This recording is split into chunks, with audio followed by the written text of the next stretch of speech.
ध्यान से देखिए प्रिय मित्र, आप लोगों के लिए पार्ट 3 वीडियो आप लोगों को अपलोड किया जाएगा। संस्कृत का 10 नंबर का वीडियो ध्यान से देखिए। संस्कृत का ये आपका संस्कृत रहा, पाटलिपुत्रा हो गया था। पार्ट 3 देखिए,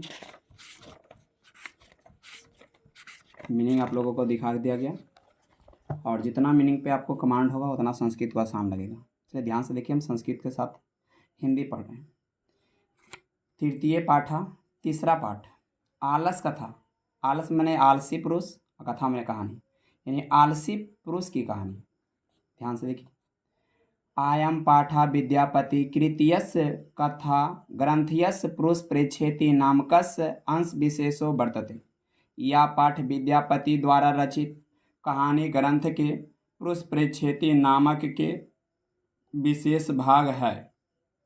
पुरुष परीक्षा सरल संस्कृत भाषायां कथारूपेण विभिन्नां मानवगुणानां महत्त्वं वर्णयति, दोषाणां च निराकरणाय शिक्षा ददाति। पुरुष परीक्षा सरल संस्कृत भाषा में कहानी के रूप में अनेक मानव के गुणों का महत्व का वर्णन करता है और चाको सबसे पहले बोलते हैं और दोषों को दूर करने के लिए शिक्षा देता है।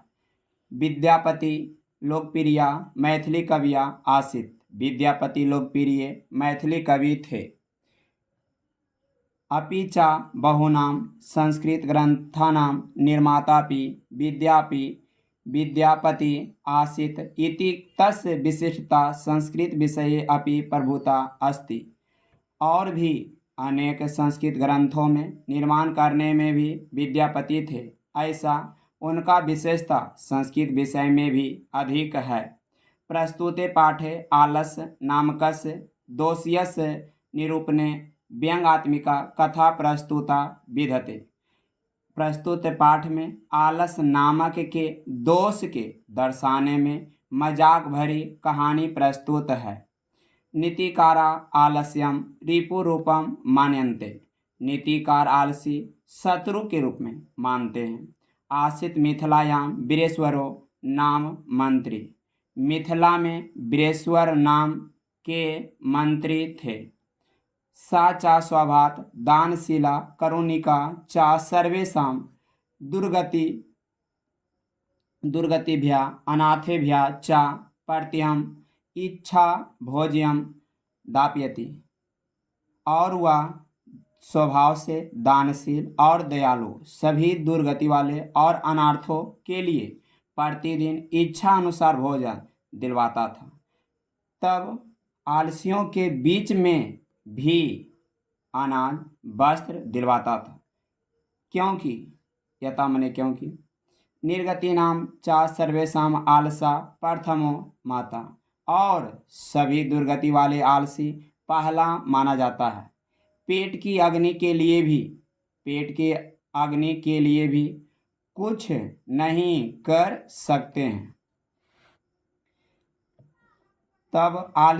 ततो आलस पुरुषाणां तत्र इष्ट लाभम श्रुत्वा वह तुंत परिमिर्जा तत्र बर्तुली बभू यथा।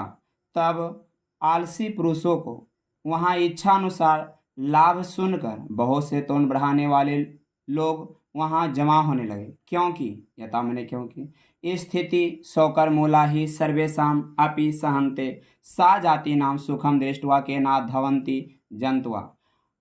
सुख आपका सुविधापूर्वक स्थिति ही सभी को भी सहन करते हैं। अपनी जाति के सुख को देखकर कौन जीव नहीं दौड़ते हैं। पश्चात आलसानां सुखम दृष्ट्वा धूर्ता अपि कृत्रिम आलस्यम दर्शित्वा भोज्यम गृह्णन्ति। बाद में आलसियों के सुख देखकर धूर्त भी बनावटी आलसी दिखाकर भोजन ग्रहण कर रहे थे। उसके बाद ततंत्रम आलसालानां बहुद्रव्य व्ययम दृष्ट्वा तत् नियोगी पुरुष है प्रामिष्टा। तब उसके बाद आलस पुरुष के घर में बहुत से धन का खर्च देखकर वह नियुक्त पुरुष सलाह किया। यत असमर्थ बुद्धिया करुणिया केवल आलसेभ्या स्वामी वस्तुनि दापयति कपटेन अनलसा अपि गृह्णन्ति इति अस्माकं परमदा। कि असमर्थ जानकर दया करके केवल आलसियों के लिए मालिक वस्तु दिलवाता था। जो छल से आलसी नहीं है वह भी सामने हुआ अभिमन्यु भी वह भी ग्रहण कर रहे हैं। ऐसा हम लोगों का आलस है। यदि भवती तदा आलस पुरुषाणाम परीक्षां कुर्मा इति प्रामीणसा परसुप्तेषु आलसशालानां तत्नियोगी पुरुषा बहिनी दपित्वा निरूपयामासु। यदि ऐसा होता है तब आलसी पुरुषों की परीक्षा करना चाहिए। ऐसा सलाह करके सोए हुए आलसी पुरुष के घर में वह नियुक्त पुरुष आग लगाकर बैठ गया।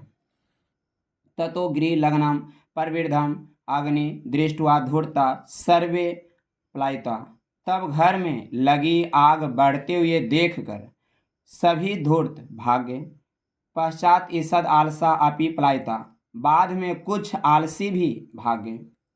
चत्वारः पुरुष तत्रैव सुप्ता परस्परम आलपयन्ति। 4 पुरुष वहाँ ही सोए हुए आपस में बातचीत कर रहे थे। एकेन वस्त्र आवृतम मुखेन उक्तम। एक वस्त्र से मुख को ढक कर बोला, अहो कथयम आयम कोलाहला। अरे यह कैसा शोरगुल है। द्वितीय उक्ता। दूसरा बोला, तर्कयते यत अस्मिन् गृहे अग्नि लग्नो अस्ति। लगता है कि इस घर में आग लगी है। तृतीय उक्तम। तीसरा बोला, को अपि तथा धार्मिका नास्ति। कोई भी वैसा धार्मिक नहीं है। आगे देखेंगे।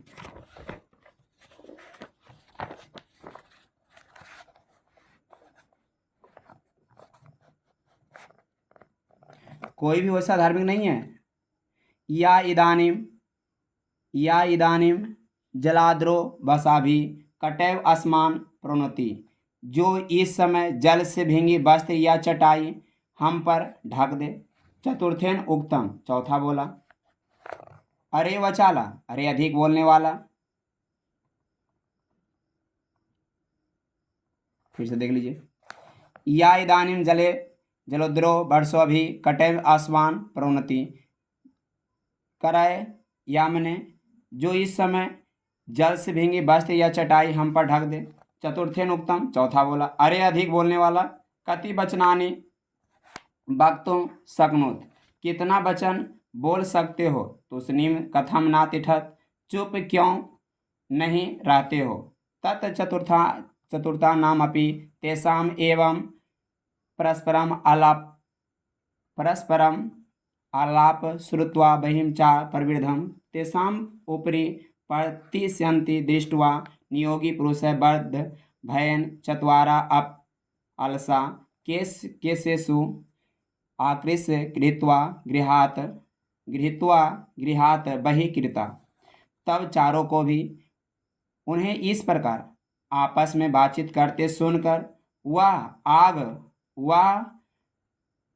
आग बढ़ते हुए उनके ऊपर गिरते हुए देखकर नियुक्त पुरुष हत्या के डर से चारों को भी केस खींचकर या पकड़कर घर से बाहर किया।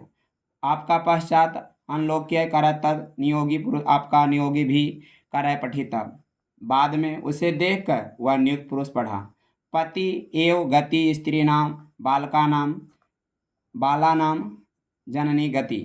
पति की स्त्रियों की गति, पहले बोलना स्त्रियों की गति पति से ही होती है। बच्चों की गति करा बाला नाम मैंने बच्चों की गति माँ से, जननी मैंने माँ से होती है। बच्चों की गति माँ से होती है। करा ना आलसा नाम गति काश्चित लोके करुणिका बिना। करा आलसियों की गति, ना आलसा मैंने आलसियों की गति इस संसार में, काश्चित मैंने कुछ, इस संसार में, लोके मैंने संसार में, आलसियों की गति इस संसार में, आलसियों की गति इस संसार में दया के बिना कोई नहीं है। कराय की पश्चातेषु चतुर्थेषु आलस्येषु ततो अप्य अधिकतम वस्तु मंत्री दाप्यामासु। बाद में चारों आलसियों को वह सबसे अधिक वस्तु मंत्री दिलवाया।